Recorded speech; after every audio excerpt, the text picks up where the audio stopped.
He played a pirate who was always drunk, a scissor-handed boy who couldn't touch anyone he loved, and a drug-addicted journalist who hallucinated lizards in Las Vegas.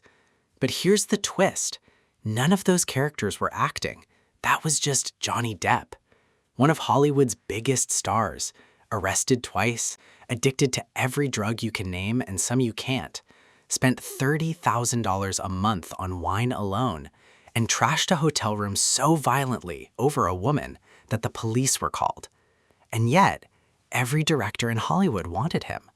Why? Because behind all the chaos, there was a genius that nobody, not even Johnny himself, could explain.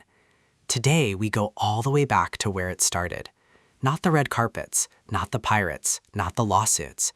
We go back to a little boy in Kentucky who had nothing except pain, a $25 guitar, and an imagination too wild for this world. Before we start, hit subscribe and turn on the bell, because part 2 has secrets that will completely change how you see Jack Sparrow. You don't want to miss it. Let's go. June 9th, 1963, Owensboro, Kentucky. A boy is born into a family that is, quietly, falling apart. His name, John Christopher Depp II. He is the youngest of 4 children, 2 older sisters, an older brother, and 2 parents who, if we're being honest, should never have had children together. His father was a civil engineer, smart man, hardworking man, also a man who came home and beat his wife and kids. His mother, Betty Sue, was a waitress since she was 14 years old. She worked double shifts, she came home exhausted, and when she walked through the door, she didn't leave the stress at the door, she brought it inside. Johnny once told Rolling Stone magazine, "Yeah, there were irrational beatings. Maybe it's an ashtray coming your way. Maybe you're going to get clunked with the phone." He said his mother was, and I want you to hear this, maybe the meanest human being I have ever met in my life. He said that at her funeral. Now, here's the twist most people don't know. Despite everything, Johnny adored her. He used to sit beside her after her double shifts, rubbing her legs while she counted coins from tips, coin by coin, night after night. That image, a little boy rubbing his mother's tired legs, counting coins. That tells you everything about who Johnny Depp really is underneath all the fame and the chaos. The one person who made young Johnny feel safe? His grandfather, Papa. They picked tobacco together in the fields. Papa told stories, Johnny listened. When Johnny was 9 years old, Papa died, and something broke inside that little boy that never fully healed. Here's something that will change how you see Johnny Depp completely. By the age of 15, he had moved house approximately 40 times. 40 times. Not 40 cities, 40 houses. Sometimes in the same city, just different houses, different schools, different strangers. His parents couldn't settle, couldn't clean up, couldn't stay. And so Johnny never had one place to call home, never had lasting friendships. Every time he got comfortable, poof, gone. Think about what that does to a child's mind.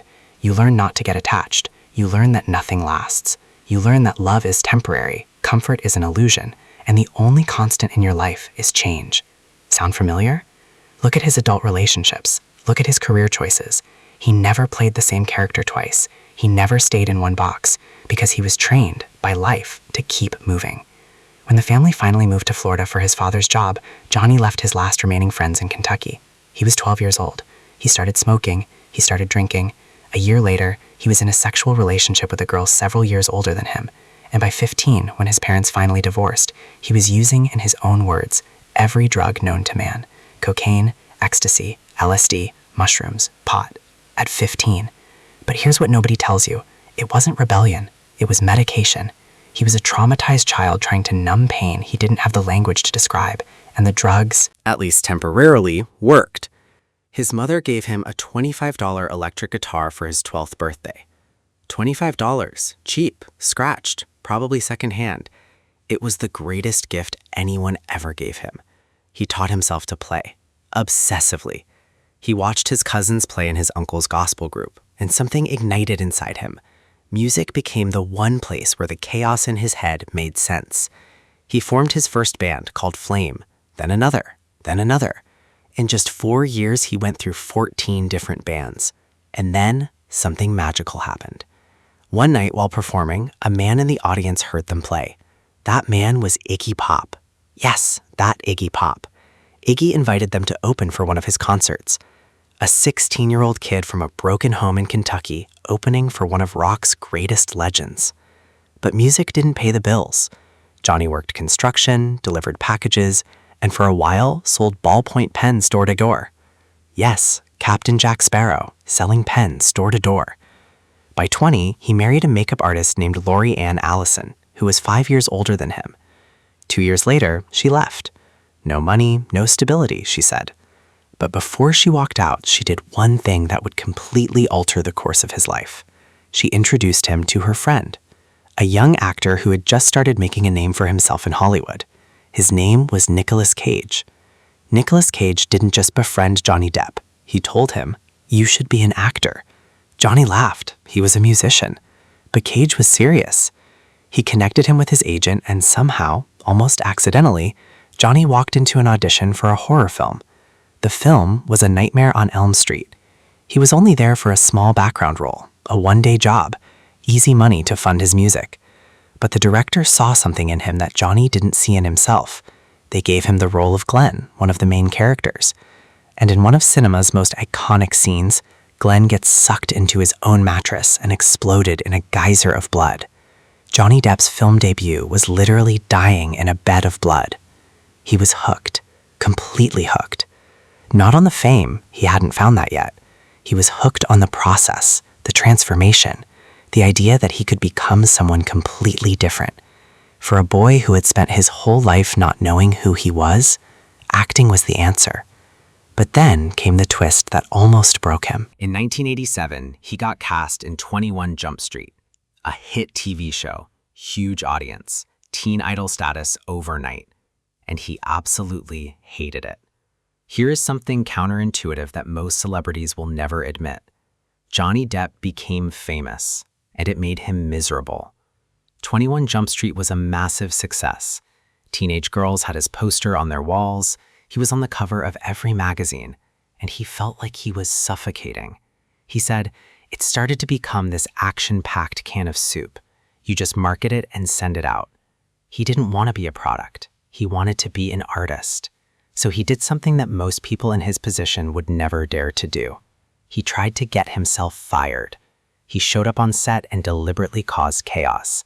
He trashed a trailer. He made himself as difficult as possible. Think about that.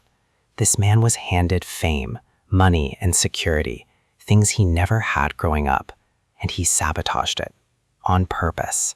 Because for Johnny Depp, being trapped in a comfortable cage was still a cage. Eventually, he found his escape. A director named Tim Burton called. He had a strange film about a gentle boy with scissors for hands who couldn't touch anything without destroying it, and he wanted Johnny. Edward Scissorhands, 1989. The role that other actors turned down, Brad Pitt, Robert Downey Jr., Jim Carrey, all passed. Johnny said yes immediately. And here's the fascinating thing about this performance. The character of Edward speaks only 169 words in the entire film. 169 words in a 105-minute movie. Everything, every emotion, every heartbreak, every moment of wonder is communicated through his eyes. No words, just eyes. And the performance is devastating. It earned him a Golden Globe nomination. It cemented his friendship with Tim Burton, a friendship that would produce some of cinema's most extraordinary films. But on that set, something else happened. He met Winona Ryder. She was 16, he was 26. And the moment he saw her, everything stopped. He described it like this. It was a classic glance like in West Side Story, where everything else went foggy. 5 months later, he proposed. He tattooed Winona forever on his arm. She wore an engagement ring. Hollywood called them the most beautiful couple in the world. And then, it fell apart. Busy schedules, paparazzi, rumors, distance. Tim Burton, who watched them closely, said Johnny was never the same after Winona. He changed the tattoo, not removed it, changed it. Winona forever became Wino forever, because he said erasing the tattoo would mean erasing that part of his life, and he didn't want to forget. That one detail tells you more about Johnny Depp than any interview ever could. After Winona, Johnny threw himself into his career, film after film, role after role. And then in 1994, he met Kate Moss, supermodel, icon, the the woman who defined an era of fashion. They looked at each other across a cafe in New York, and that was it. Their relationship was described by journalists as cocaine, and not just because they were both using it. It was volatile, explosive, passionate beyond reason. They didn't leave hotel rooms for weeks at a time. Friends said they can't keep their hands, lips, mouths, legs off each other. And then, Kate broke up with him. What did Johnny do? He trashed the entire hotel room at the Mark Hotel in New York. Furniture, windows, everything. The police arrived. He was arrested. Now here's the twist. Most people think this was rock bottom for him. It wasn't. It was just the beginning of the most important transformation of his life. And that transformation, involving a pirate, a drunken walk, and a character that almost didn't exist, is coming in part 2. A boy who moved 40 times, who medicated his pain with drugs, who burned down his own career when he felt trapped, who loved completely and broke completely. This is who Johnny Depp was, before Jack Sparrow, before the courtrooms, before the headlines. Just a lost kid with a $25 guitar and too much pain. If you want to know what happened next, part 2 is coming. Who did he model Jack Sparrow after? What really happened on the pirate set? And which decision nearly destroyed his entire career? Like this video, write a comment, let me know you want part 2. I'll drop it the moment I see you guys are ready.